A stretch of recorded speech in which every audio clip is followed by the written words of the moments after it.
Assalamu alaikum. Good morning, good afternoon, and good evening, wherever you are. Hello and welcome to the Khalid and Tatjana show. I'm your host, Khalid Walid, and Tatjana de Queiroz. so Tatjana, tell me, what, why are we doing this? We can let's start story time. Seriously, come on. I think we need to start with a story time for our audience. Hmm. How long have we known each other for, Khalid? Easily over 10 years. Easily over 10 years. And we've always talked about the world. We actually met in Bahrain. So we did not meet in the West or anything like this. Maybe some background for the viewers. I used to live in Saudi Arabia and Bahrain. Circa I moved there in 2010 before it was cool, before everybody was moving. Yeah. And we've been having these conversations now for the better part of a decade. And with everything that is going on in the world, I contacted you, Khalid, and I told you we need to do a podcast. We need to record this. It's about time. It's about time. Yeah. And I mean, the Western media has such a stranglehold on everyone's idea of what the Middle East is, and culturally, politically, economically. And I think it's very important for us to show a different perspective, a Saudi perspective, a more Eastern perspective. I 100% agree with you. I mean, as you know, sadly, Europe is becoming stifled when it comes to freedom of expression. This isn't something that you're just reading in the news and hoping that it's not true. And especially with everything that is going on today, the summit, which just happened in Saudi Arabia, major investments by Saudi Arabia in infrastructure across the world, the dialogue between Russia and the US being held in Saudi Arabia, it demands a rethinking of how we look at the news, how we see players, and how we view multipolarity, or frankly speaking, the end of the liberal order, because that's very, very true. Relationships are being redrawn. I definitely agree. There's a certain you can feel the shifts happening, on Definitely. an hour by hour basis. And I mean, I got this a lot, especially in the last 48 hours. Why Saudi? What's going on? How come they're inviting the US and Russia? And I think a lot of our European colleagues and American colleagues, they don't really understand where Saudi is right now, where it's positioned, and they have a very outdated idea of Yes. our majestic kingdom. Just to give a brief to our viewers, for those who are not in the know, um, it was in, I believe, April. Yeah, it was 25th of April 2016, where His Royal Highness Crown Prince Mohammed bin Salman unveiled his Vision 2030, which Yes. was a plan to sort of move Saudi away from an oil-based economy, change it socially, culturally, in order to better fit the time that we are living in. And I mean, 2016, that's almost 10 years ago. Can you Uh, believe it? It's already been yeah, right? I remember we had coffee probably that day, and we were looking through the news together and going through the Vision 2030. It was coming out. And even as a non-Saudi, as a foreigner, but who deeply loves your country, because your country has given so much to me and so many opportunities. And this is one of the reasons that I wanted us to do this also is, well, Khalid, nobody else is doing this. So we need to break those barriers. But I Yep. still remember that point where it was a shift in time, a shift in strategy.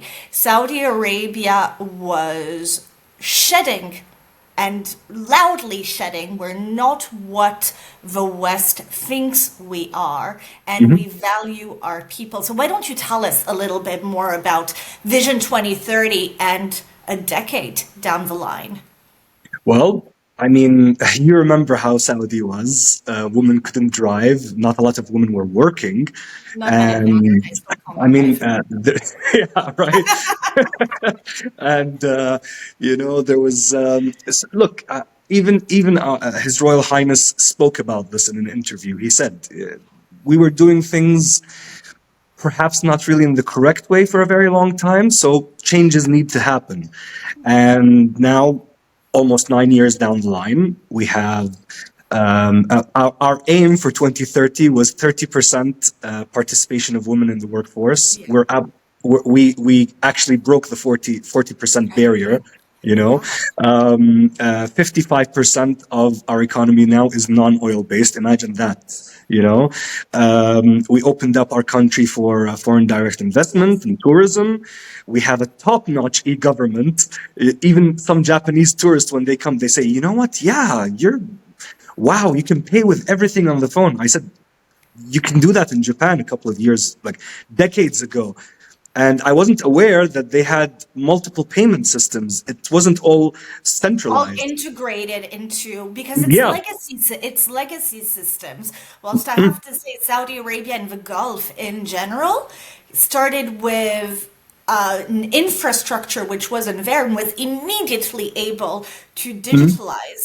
And Mhm. me returning back to Switzerland, still getting letters through the post and having to physically go to the post and deal with people. I mean, I'm going to say it, we are backwards compared to where Saudi and some other countries are.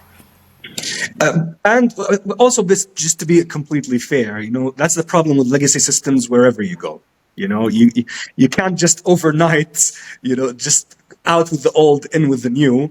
We were in a very fortunate position where we could just bring everything in as new and start from scratch, which was, a blessing in disguise, really. And I think these are things that we're going to discuss over the course of future episodes, various topics in terms of how Saudi Arabia has evolved and brought in so many different things and has really evolved as, dare I say, it's always been a superpower, but it's been more of a soft power. And We've been I very love quiet for a it's number been of years. very Yeah. quiet. Mm. People have had a view that, as you said, Saudi Arabia, it's an oil economy. I think, Khalid, you worked for. I mean, why don't you tell viewers a little bit about your background? Well, that would be nice. Yeah. Getting to know the guy with the shmal. Yeah, why not? Right. Maybe Okay. like this people like realize we're not just two random people who've decided Yeah. to speak. Why don't you tell everybody a little bit more about Yeah. your We'll background? do Because you know what, we'll do viewers, we're mutual. very lucky. Yeah, we'll do mutual introductions. Okay. Yeah. Sure. Okay. So I am. My background is in business development. I've been working with Western companies for a little bit over a decade. Makes me feel a bit old right now. Um, and Moi. I've been always assisting them in setting up shop in Saudi Arabia before it was cool. So even with the whole restrictions and everything. And it was important for me, I thought, even back then, that not only to understand the economics of Saudi, but to also understand the culture, which is very Yeah. important. Nobody does things the same way, right? I've worked with the Big Four. I've worked with the Saudi Yeah. government in a number of projects, and I am very, very lucky to say that Saudi has really increased its visibility on the world stage. It's now the cool thing to talk about and the cool place to be, and it's very near and dear to my heart that it is that way.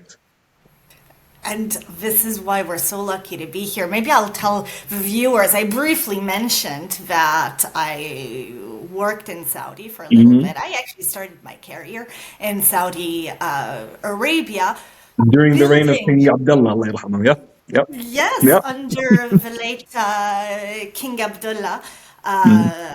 God bless his soul, working on non oil development projects. So really transitioning, how do we transition Saudi Arabia to a non-oil economy, specifically in Mm, critical technology mm, mm, areas? mm. Background, I'm an economist. And then when I came back to Switzerland, it made sense. I went into venture capital.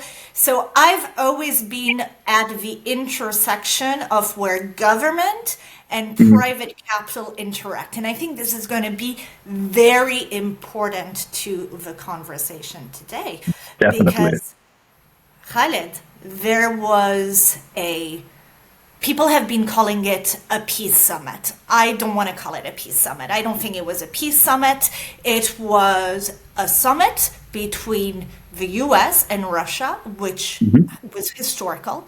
Some people have been calling it Yalta 2.0, and Saudi Arabia hosted it. I Mhm. think I think with the background you're giving us, can you give some more insight into why it's been hosted in Saudi Arabia and not somewhere else? And what does Look, this mean? Saudi, for our Western audience, Saudi is a leader of the Arab world, of the Islamic world, both economically, culturally, and religiously. It's dead in the center of everything. As you mentioned earlier, there was a lot of soft power before. We like to. This is where sort of Arabic culture comes in, you know, with our politics, because it's seen as a bad thing to to do good and then talk about it. It's Okay. actually frowned Yeah, down of upon. course. Yeah, you know, if you're gonna do good, you don't really You say keep it. it quiet. If you're Yeah, going to it's do between. Yeah, charity, you don't tell anybody that you're doing charity zakat, right? yes, like zakat, or even the smallest thing. It's Yes. between you and your creator. That's it. That's not even the person who's receiving should even know. You even know what you're doing. So you Yeah. think this is driving, well, this has driven previously, historically, in the last 2 decades, Saudi Arabia's more a discrete power, because Saudi Arabia has always been a power. I mean, Khalid, Hmm. let's call a cat a cat. For the past 20, 30 years, Western governments have been going to Saudi Arabia. There's been extremely good ties with the United States. I personally think there's been less good ties with Europe, and that Europe absolutely missed the boat. They're trying to jump back onto this boat, but they never invested their time, their diplomatic efforts into building business and investment Hmm. ties with Hmm. Saudi Arabia. Now they're trying again because Europe is in a very bad place and needs money, Hmm. which unfortunately has been the relationship with European governments in Saudi for the past 10 years. And I think we'll Yeah. definitely discuss this more, Hmm. whether it's today or in upcoming episodes. But specifically, what's been going on over the last couple of days? And it's smart that we're doing this podcast today, not yesterday, where we were being bombarded with news and things was And changing. speculations and what And ifs. speculation. Yeah. Exactly. Mm. Yeah. Yeah. Mm. It's Saudi Arabia who has hosted what is potentially the next Yalta. I mean, Russia and the US haven't spoken in years, and they did yesterday in Riyadh at the Ritz Carlton, the famous Ritz Carlton. Actually, no, it was in No, Diriyah. it was in Darija. It was there is compounded historical moments. I mean, it's not only is it a historical moment. This is where the art of Saudi diplomacy really shines. You know, they chose Diriyah. This is in a couple of days' time we celebrate our founding day, which is different than National Day. National Day is for the third Saudi state, the current Saudi state, but Saudi has over 400, sorry, over 500 years old history, and it was in 1700s that the first Saudi state was the Emirate of Dar'iyah.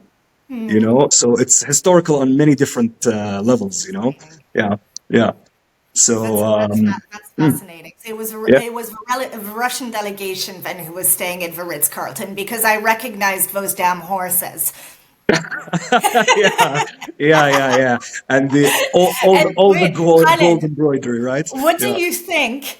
Mm. I think there's a picture of us for our viewers. What do you think we share this picture of us so that we bring in the receipts? 10 years down the line, this was us at the Ritz-Carlton in Riyadh.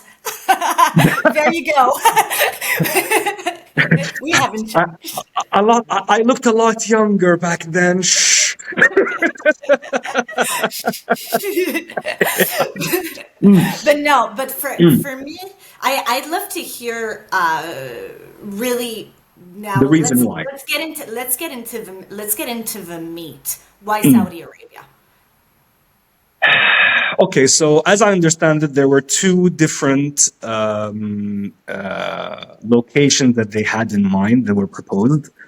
It was Switzerland and one of the Baltic states. I can't really remember which one. Either. Yeah, But I can tell you that I'm not gonna guess because that would get me in trouble. no, But and it the would fact of the never matter have is, happened in the Baltic yeah, states. yeah, it wouldn't have happened in Baltic states for obvious reasons. And unfortunately for Switzerland, it wouldn't have happened in Switzerland either because they jumped the gun and they chose not to be neutral in this war. Yes. They actually sanctioned the Russian billionaires, Russian individuals, and withheld Russian state assets, which was a Unconstitutional. miscalculation on their part, I think. It was a big miscalculation. I mean, speaking live from Zurich, so from Switzerland, um, you're absolutely spot on. We can go a little bit historically when Switzerland in 2012 decided to give up its banking secrecy. Now, whether good, bad, we can go into lots of arguments, but that already signified the beginning of the end of Switzerland as a neutral power and a diplomatic power. And yes, Mhm. there was some major peace talks which happened. I mean, I believe it was Al Gore and Iran, which is one of the main ones. And Mhm. then what happened? The Ukrainian war broke out, and Switzerland very firmly positioned itself as following the general Western sentiment. We're going to sanction Russia, we're going to take assets, we're going to freeze them. Mhm. And they sided entirely with Europe. And again, this has been a policy that Europe has been following now for over a decade. So, Mhm. unfortunately, as a Swiss person, Switzerland's reputation as a neutral party where peace talks can happen, where the most important diplomatic summits can happen, and as the host of a number of multilateral organizations in Geneva, has absolutely eroded. And it's not a neutral party, but Unfortunately, it's Saudi Arabia is a neutral party. and to illustrate that point, what happened during the conflict? Saudi has been criticized for talking to Putin. How dare they? They've been criticized by talking to the other side. Well, quite frankly, if we didn't talk, how many prisoners of war wouldn't have come back to their families? You know, but people love to criticize Saudi because it's the easiest thing to do. But the fact of the matter is, Crown Prince Mohammed bin Salman is a peacemaker. I don't know how many prisoner exchanges that Saudi needs to actually, host or influence for that to be a clear thing for everyone. I mean, just earlier last week, this guy, American Mark Fogel, Yes. the teacher, you know, the whole you can read article after article about his history and how and why, and then just two sentences. Oh yeah, by the way, Mohammed bin Salman organized the deal. Brokered. But even this summit between the US and Russia, Mhm. Saudi Arabia's role, at least in Western media, has been downplayed absolutely. And here bringing in the perspective from a little bit of a Russian perspective also, Mm. there's a very clear choice about why Saudi Arabia. Saudi Arabia has been a broker, as you said, of prisoner exchanges. It has a very good relationship and a historical relationship with the United States. Hmm. It has a good relationship with Russia. I mean, Saudi Arabia's and Russia's economies aren't actually that different. It's two countries who are relatively resource driven, who are diversifying, who are very, very large, who have a significant population, and who have a very similar economic model. And for me, the way that I've seen this is that it's a very clear choice from all the parties involved. We're not coming to Riyadh to resolve the Ukrainian conflict. It isn't about this. It's about creating dialogue. And we can only Yes. create dialogue on neutral ground. Hmm. And it isn't even about traditional diplomacy in that sense, because I think we can both agree that the traditional world order, even the United States under the Trump administration, it hasn't once mentioned democracy and values and morality. This has gone out of a window. No, today it's about interests. Trump runs its administration based on US interests. He's absolutely right in a way to do that. Saudi Yes. Arabia, as you explained, with Vision 2030, runs and is investing in Saudi Arabia based on its own interests. And Yes. Russia has the same mentality. We want to protect our sovereignty and our own interests. So it's very much three new superpowers coming to the table.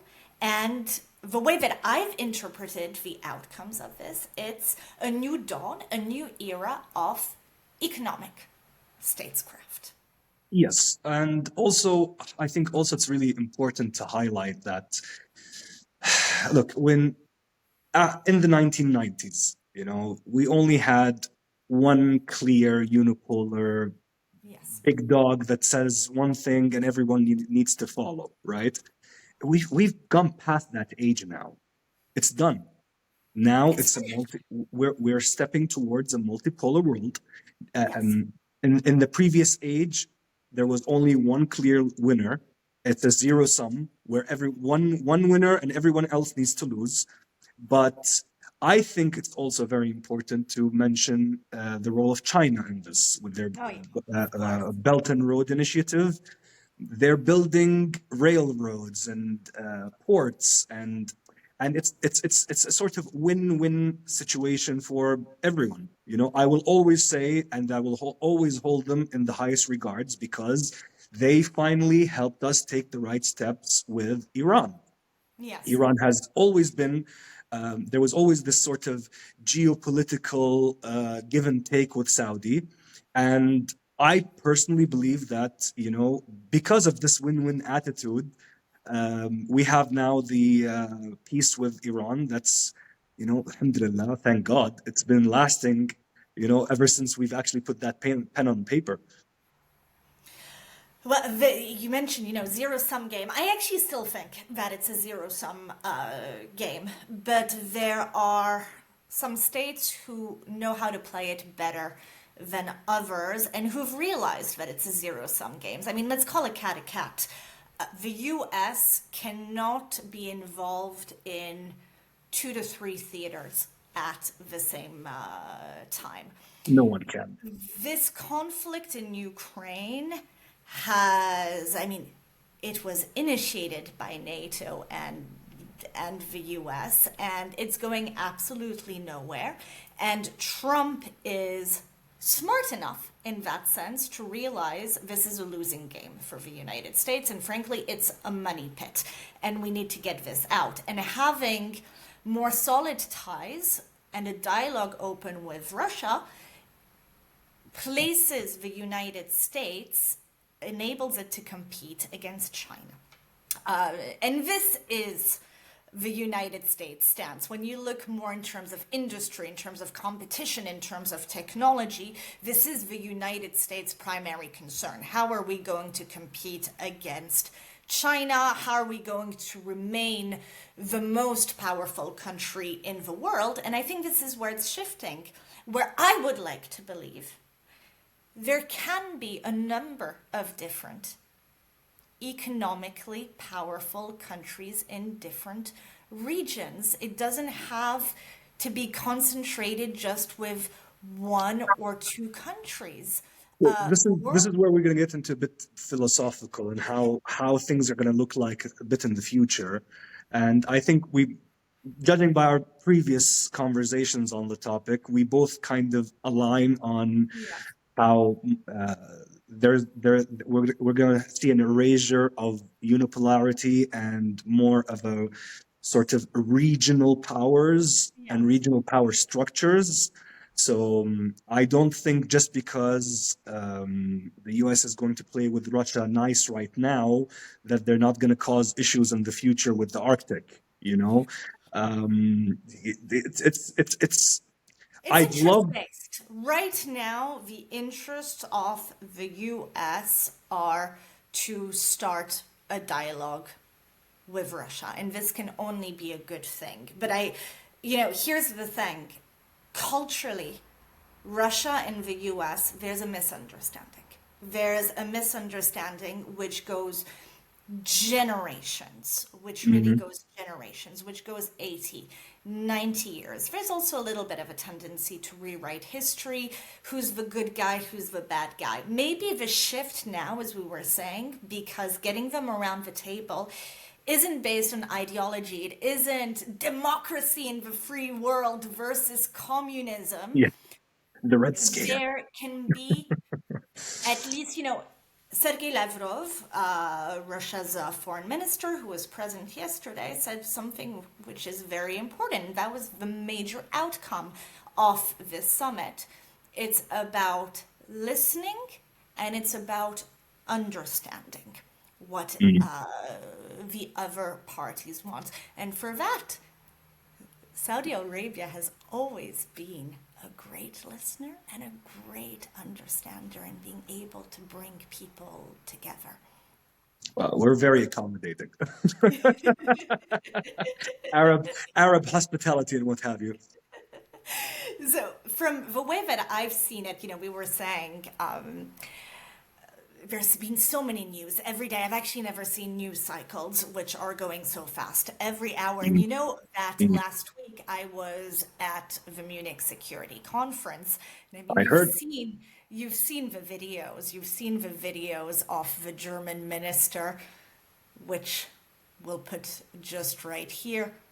But focus on strengthening their consistent application. Let me conclude, and this becomes difficult. Crying. And Did you know it was the same guy that was laughing at Trump at the UN? it was the same guy. The video came out, and there he was crying. Now, some people say that it's fake news, etc. No, he was crying, and this has been the general sentiment in Europe. Outcry. Why are we not invited to this summit? I don't know what your opinion is, but for me, especially with the fact that it's about dialogue, it's about finding interests based on potential for economic cooperation. That was one of the key outcomes yesterday. Again, Mm. why, in my opinion, Saudi Arabia? Saudi Arabia has really taken a leadership in driving economic cooperation by investing in different regions and different countries. Europe had no place at the table. It wasn't a peace summit. Even if it was, I'll be completely frank, they still don't have a place on the table. I speak as Khalid. I don't think Yeah. they do. And the reason I don't think they do is because, quite frankly, they've been drumming up the drums of war until, I mean, look at Keir Starmer. Oh my You God. know, during the time where both sides were in Riyadh, he's saying that he wants to send troops. What troops are you going to send? You know, the Guardian and the Telegram just announced that because Russia has been fighting this war for, you know, they've what was it captured? They have more Javelin missiles now than the Europeans do. Than they had before. I mean, we're not even going to get into the corruption and the money flows of Yeah, I mean, Zelensky's. how okay, without we're not get like you said, we're not going to get into the corruption, we're not going to get into the money flows, but facts are facts. Yes. How do you want me be if I'm going to put myself in the Russian shoes? How do you want me to negotiate with arrogance? This person in front of me is arrogant enough to think that the war is still ongoing while we're in front of a peace talk. That's silly. But this is, Europe, the sentiment, and I'd love afterwards your take on how in Saudi Arabia, like the general population is watching Europe, because Europe looks ridiculous at the moment. And Munich conference cemented this. Europe is fragmented. One of the illusions that I've made before, it's an old crippled man backed into a corner. And when such a type of individual is backed into a corner, they become dangerous, they become irrational, and they don't think about the long term. There's elections who are going to happen in Germany tomorrow. So anyways, Europe has said it very clearly. And when I say Europe, it's important that I say Brussels, because at the moment, Brussels is speaking on behalf of Europe. And those are Yes. not elected individuals. I would just like to highlight this. They speak about countries and Russia are going against democratic values and freedoms. Well, Miss van der Leyen, we didn't elect you, just so you know, but you're speaking on behalf of everybody. Now, Europe is scared that the US is going to back out of NATO, and the US is going to back out of NATO. But this isn't news. In 2016, the US was already saying Yes. that they wanted the relationship between the US and NATO and Europe to shift. And now Europe is going into this weird vibe of speaking about unity, but unity in the sense we're going to create a joint European army. We need to federalize, create one European state. It eliminates, go ahead. Look, just so our viewers know, I've talked about this with you for so many years. This would have made sense when the European Union first started, because we Thank both you. know they should have had a common language, they should have Yes. had a common army, they should have had common borders, they should have had a common foreign policy. None of that happened. It's too late. We agree, it's too late. They tried in the 1950s to have a European common army. It was actually the French who had proposed it, and it would poo-pooed. There's no common language, and let's not forget why Europe was founded. The historical context. Europe was coming out of the Second World War. It needed to be rebuilt, but the European experiment has become a monster. It has lots of good things, but mainly it's become a regulatory monster with tentacles, which has been invading specifically business and industrial and sustainable life. And it's harmed the growth of Europe economically. And this is where it is today. And now it's trying to transform into a monster of unity. There's nobody who can speak on behalf of Europe. Try aligning countries who are so culturally and historically different.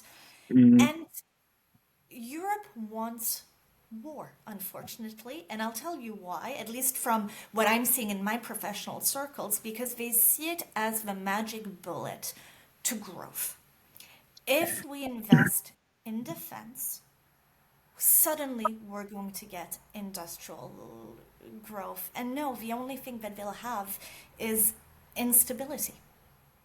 I will tend to agree on that. And if I were to give any kind of advice to our European colleagues, I'd say they need to take a long, hard look uh, deep inside themselves after what happened, after these peace talks, Yes. after the Riyadh summit. And the reason why I say that is because we're approaching what, 3 years now on the Ukraine conflict? Yeah, 3 years, yeah. yeah, Well, I think almost. it's already been 3 years. Yeah, Or it's going to be okay. 3 years in the next couple of days. Probably when this episode will have gone out, it'll be three Yeah, years. yeah. So, what has Europe done in those 3 years? They have starved their population in terms of energy. They cut off themselves from cheap Russian gas. We're not even going to talk about the pipeline. They plastered the Ukrainian flag on every capital. Anybody who's anybody had to put the Ukrainian flag on their bios. If you don't, then you're with Putin and Putin bad. And what was the outcome? The outcome was you spent all this money thinking that, like you said, war brings growth, and now you're in debt. Your population has less and less trust in their own governments because, quite frankly, why would they?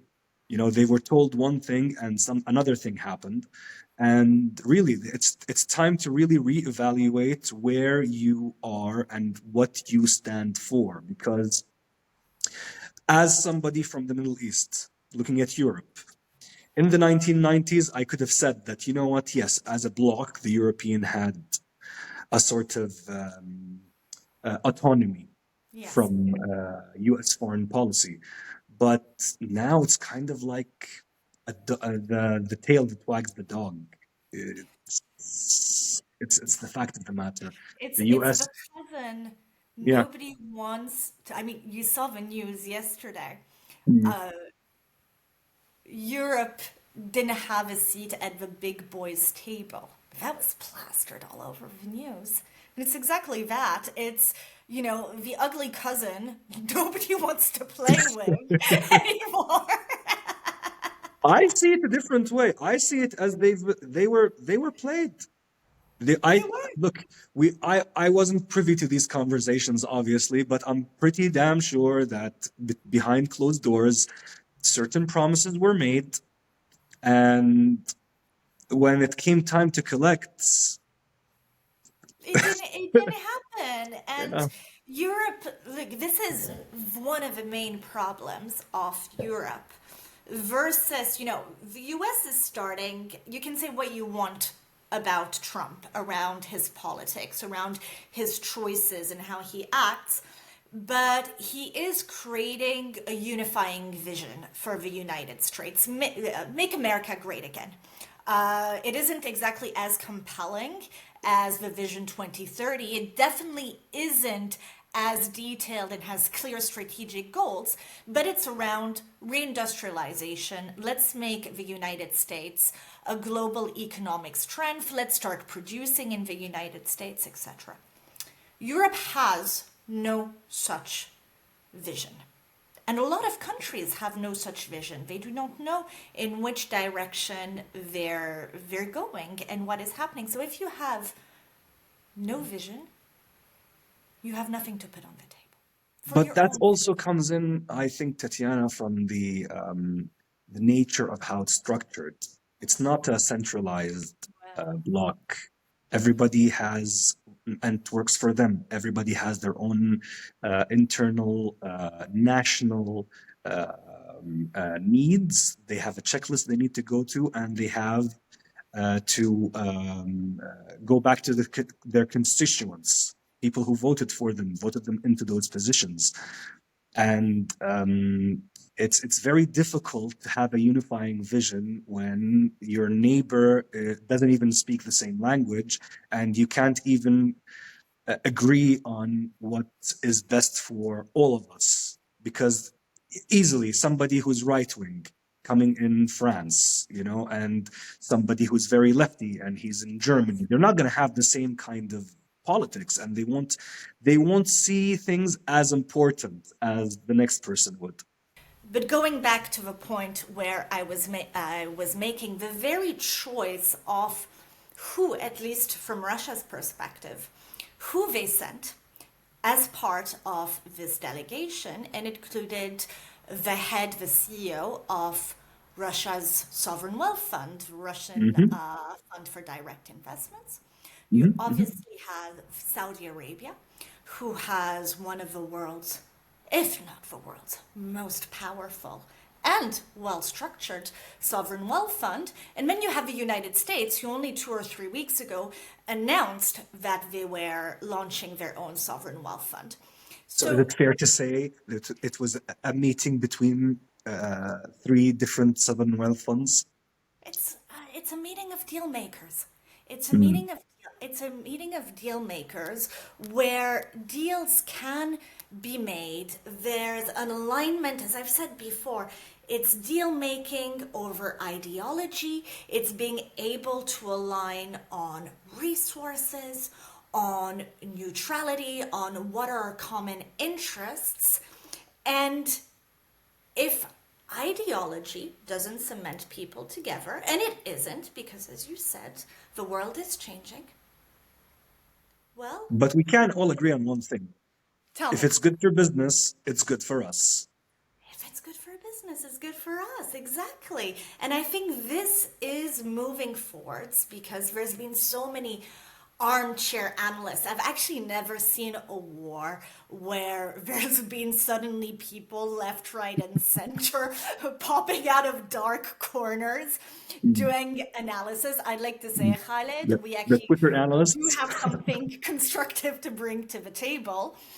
But we're not going to look at what the outcomes of this summit was. A part that it created a new dialogue.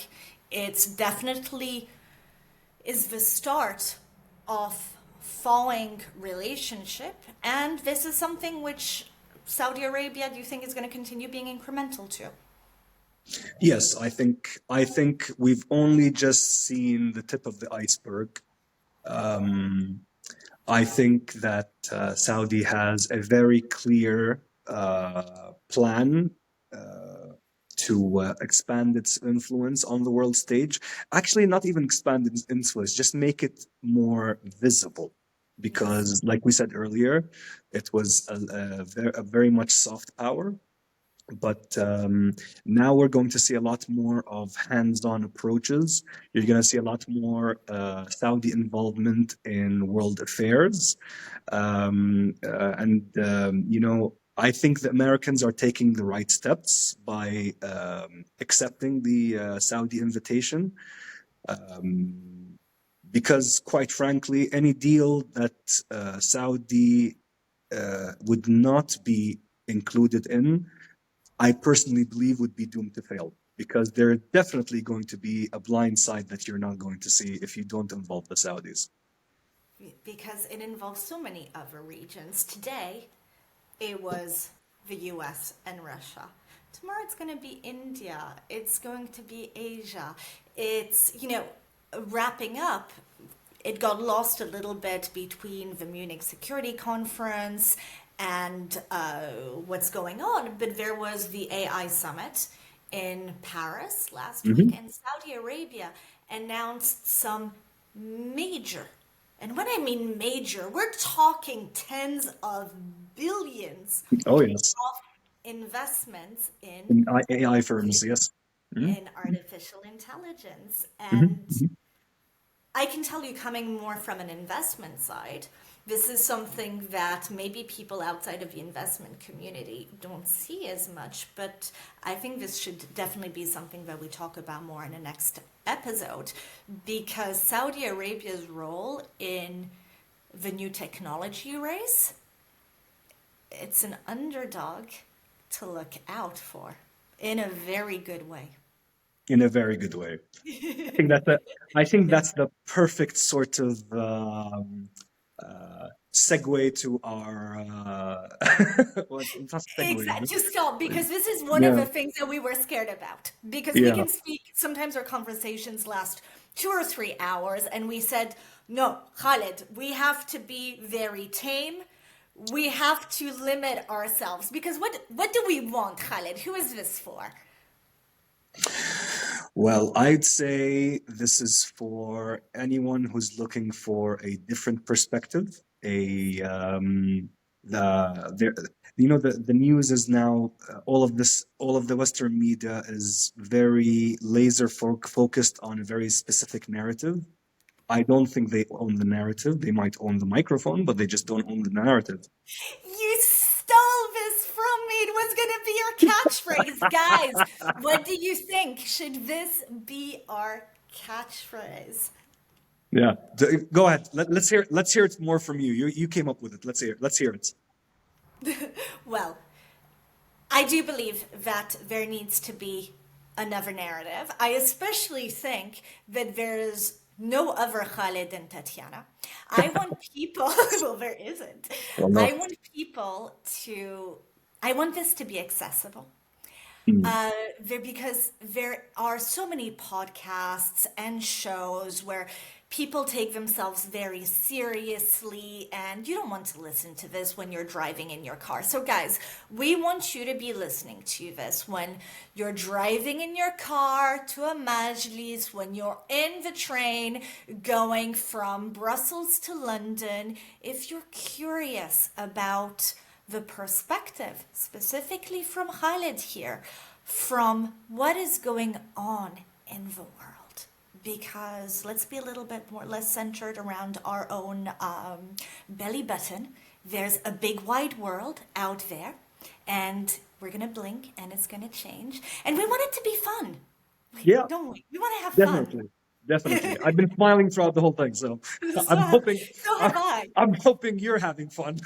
I forgot that there was a camera on. This is going to be fun in the editing room. And guys, bear with us. This is the first episode. It's the first episode. There's going to be mistakes. It's going to be improved, down the line. So please, we're going to ask you two things. What are we going to ask our audience and our viewers, Khalid?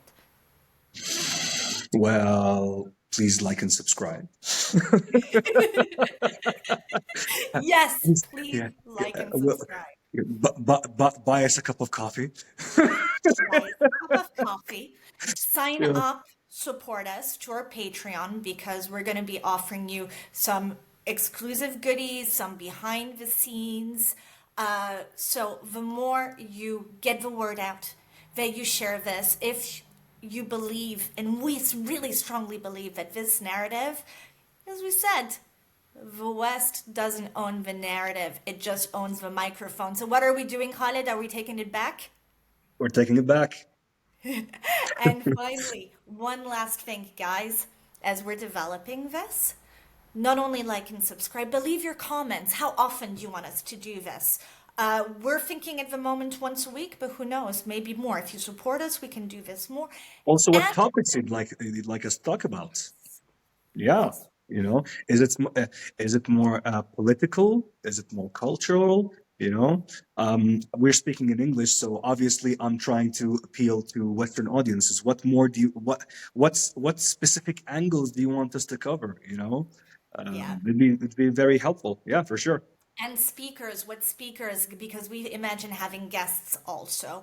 Of course. Prominent figures from Saudi Arabia shaping culture, shaping the economy, shaping politics. The same thing from Russia and the West. We'll maybe do it in 2 or 3 languages with subtitles. I mean, artificial intelligence is absolutely fantastic. Yeah, So, it's guys, amazing. please support us. And Khaled, this was so much fun. Thank you so much for joining me on this adventure. Thank you for offering, and you know what? I love it.